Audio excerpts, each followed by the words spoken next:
Live, this is 24-hour News 8. A food safety alert. Contaminated cantaloupes distributed here in West Michigan by a Grand Rapids company. 24-hour News 8 Steve Kelso is live in Grand Rapids working to figure out what happened and what's being done about it. Steve?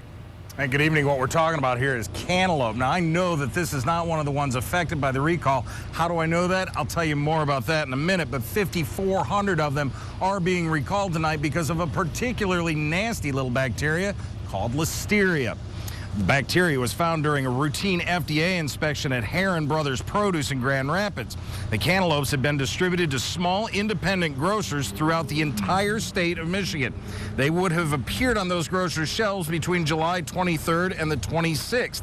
If you think that you purchased cantaloupe from a small grocer between those days, you should destroy it. Now, here's the problem. There are no lot numbers, no stickers, no UPC, no nothing on this thing to identify what type of cantaloupe it's from. You can't recall a cantaloupe because you don't know where this one came from.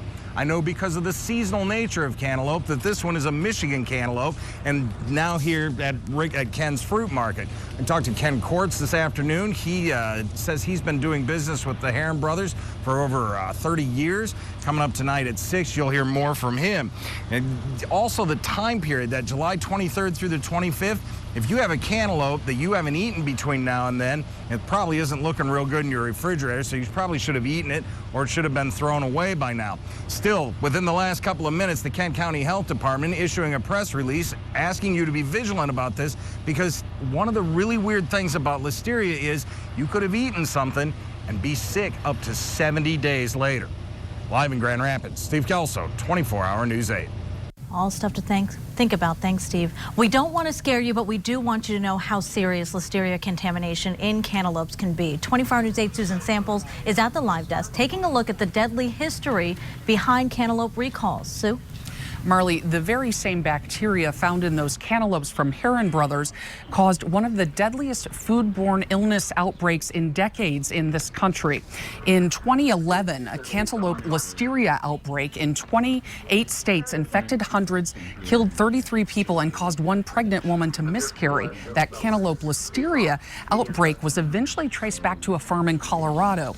Then, just last year, a different type of bacteria, Salmonella, was found in cantaloupes. That outbreak officially sickened nearly 300 people in 24 states and killed 3 in Kentucky. Now, we just talked with the Michigan Department of Agriculture. It is not actually connected to this investigation, but does tell us that food distributors have to follow state standards, which are the same as the federal guidelines. So they are supposed to have trace back and trace forward methods to help track those products. As Steve Kelso just told you, Heeren Brothers is working now to find out where the cantaloupe, that tainted cantaloupe, did come from. Live in the newsroom, Susan Samples, 24-hour News 8. Thank you, Susan. We also want to make sure you know what the symptoms are for Listeria sickness. They're similar to many stomach bugs. People get fevers, bad headaches. They usually vomit and have nausea. Also, look for a blue complexion. As Steve just mentioned a few minutes ago, someone can contract Listeria and not even get sick from it for days or even weeks.